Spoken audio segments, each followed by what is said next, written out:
Le titre de ce livre, Le christianisme paganisé, nous sommes présentement à la 23e partie de ce livre. Je répète, nous sommes à la 23e partie de ce livre. Il est écrit par le bien-aimé Frank Vaula. Nous sommes toujours au chapitre 4 suite. Depuis les 200 dernières années, les deux modèles architecturaux dominants utilisés par les églises protestantes sont la forme divisée, le chœur, en parenthèse, utilisée dans les églises liturgiques, et la forme scène de concert, en parenthèse, utilisée dans les églises évangéliques. Le chœur est le secteur d'où le clergé, en parenthèse, et parfois le chœur, conduisent le service. Dans l'église modèle de chœur, il existe toujours une balustrade ou une ligne de démarcation qui sépare le clergé des laïcs. Le bâtiment d'église de modèle concert a été profondément influencé par le revivalisme du 19e siècle. C'est essentiellement un auditorium. Le bâtiment de modèle concert est structuré de façon à souligner l'exécution dramatique du prédicateur et du chœur. Sa structure suggère implicitement que le chœur, en parenthèse, ou l'équipe du culte s'exécute pour le rassemblement afin de stimuler son culte ou pour les amuser. Elle attire également une attention excessive sur le prédicateur, qu'il soit debout ou assis. Dans le bâtiment de modèle concert, une petite table de communion apparaît habituellement sur le plancher au-dessus de la chaire. La table de communion est typiquement décorée de chandeliers en laiton, d'une croix et de fleurs. Deux bougies sur la table de communion sont devenues le signe de l'orthodoxe dans la plupart des églises protestantes d'aujourd'hui. Comme beaucoup d'autres parties de l'office de culte, la présence des bougies a été empruntée à la cour cérémoniale de l'Empire romain. Pourtant, en dépit de ces variations, toute l'architecture protestante produit les mêmes effets stériles présents dans les basiliques de Constantin. Il perpétue le clivage non biblique entre le clergé et les laïcs et il encourage le rassemblement à assumer un rôle de spectateur. L'arrangement et l'ambiance du bâtiment conditionnent le rassemblement à la passivité. La plateforme de la chaire agit comme une scène et ce rassemblement occupe le théâtre. En résumé, l'architecture chrétienne est dans l'impasse depuis sa naissance au IVe siècle. L'exégèse du bâtiment. À ce point, vous devez penser en vous-même, qu'est-ce que cette affaire qui s'inquiète si les chrétiens du 1er siècle n'avaient pas de bâtiment, ou si les bâtiments d'église étaient construits sur la croyance et les pratiques païennes, ou si les catholiques médiévaux basaient leur architecture sur la philosophie païenne. Qu'est-ce que cela a à faire avec nous aujourd'hui? Dans Rethinking de Wineskin, j'explique que l'endroit social de la réunion d'église exprime et influence le caractère de l'église. Si vous supposez que le lieu des rassemblements d'église est simplement une question de convenance, vous êtes tragiquement dans l'erreur. Vous oubliez une réalité essentielle de l'humanité.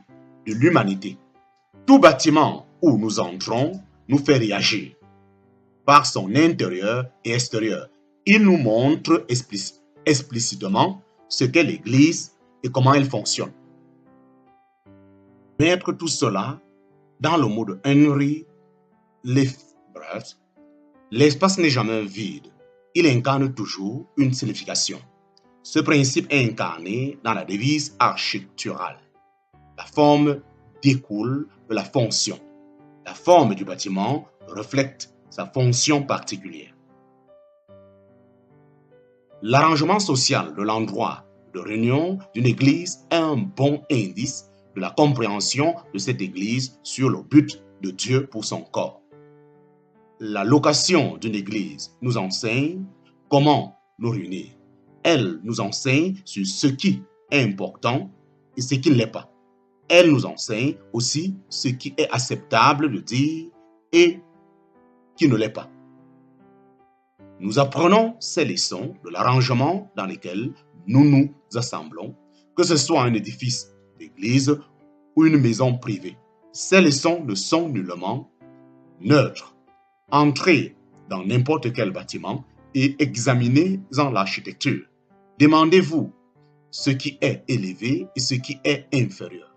Demandez-vous ce qui est à l'avant et ce qui est au fond. Demandez-vous de quelle manière il serait possible de réagir à ce qui est arrivé sur le moment. Demandez-vous si c'est facile ou dur pour qu'un membre d'église puisse parler d'où il est assis, de sorte que tous puissent le voir et l'entendre. Regardez l'arrangement des bâtiments d'église et vous demandez ces questions en parenthèse et d'autres comme elles, vous comprendrez pourquoi l'église moderne a le caractère qu'elle a. Si vous posez le même ensemble de questions au sujet d'une salle de séjour, vous obtiendriez un ensemble de réponses très édifiant, très différent. Vous comprendrez pourquoi avoir l'église dans un environnement domestique, en parenthèse, comme les premiers chrétiens, a le caractère qu'il a. L'emplacement social de l'église est un élément crucial dans la vie d'église. On ne peut pas le considérer simplement comme vérité occidentale de l'histoire. Un endroit social peut enseigner à de bonnes et pieuses personnes de mauvaises leçons et obstruer leur vie d'ensemble. Attirer l'attention sur l'importance de l'endroit social de l'église, en parenthèse, édifice de maison ou d'église, nous aide à comprendre la puissance énorme de notre environnement social. Pour souligner le tout, disons que le bâtiment d'église est basé sur l'idée ignorante que le culte est un genre qualitativement différent des choses de la vie quotidienne. Les opinions des gens différents, naturellement sur la profondeur dont ils apprécient cette différence, quelques groupes sont allés jusqu'à insérer sur le fait que le culte ne pouvait se dérouler qu'à l'intérieur d'espaces spécifiquement propres à procurer une sensation différente de celle que vous éprouvez dans la vie quotidienne. La différence entre le culte et la vie quotidienne caractérise le christianisme occidental. Le culte est perçu comme quelque chose de détaché du tissu entier de la vie et emballé pour la consommation en groupe. Des siècles d'architecture gothique nous ont mal enseigné au sujet de ce qu'est le vrai culte.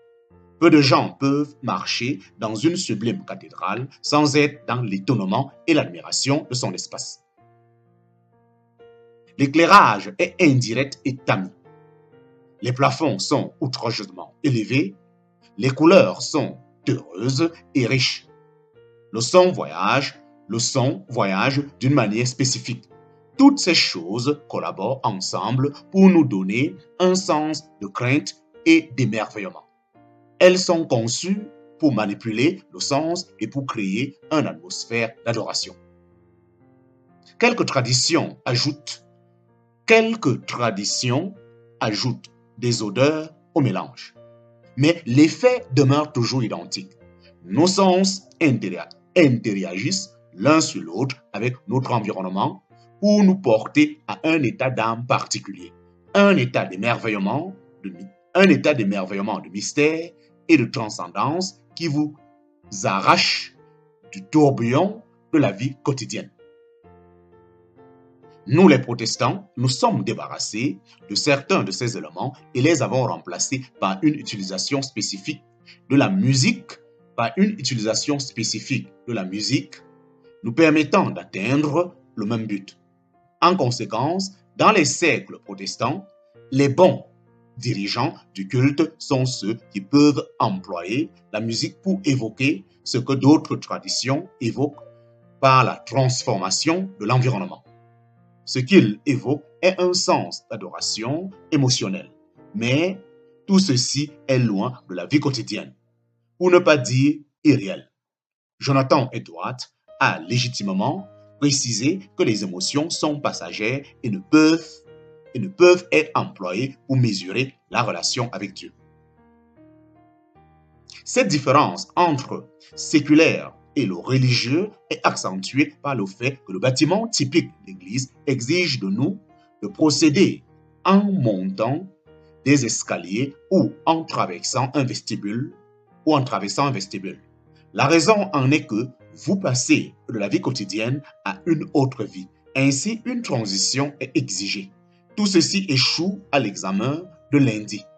Peu importe la splendeur du dimanche, le lundi matin vient toujours mettre à l'épreuve la réalité de notre culte.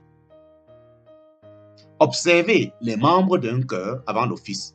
Ils sourient, rient et même plaisantent. Mais une fois que le service commence, ils deviennent des personnes différentes.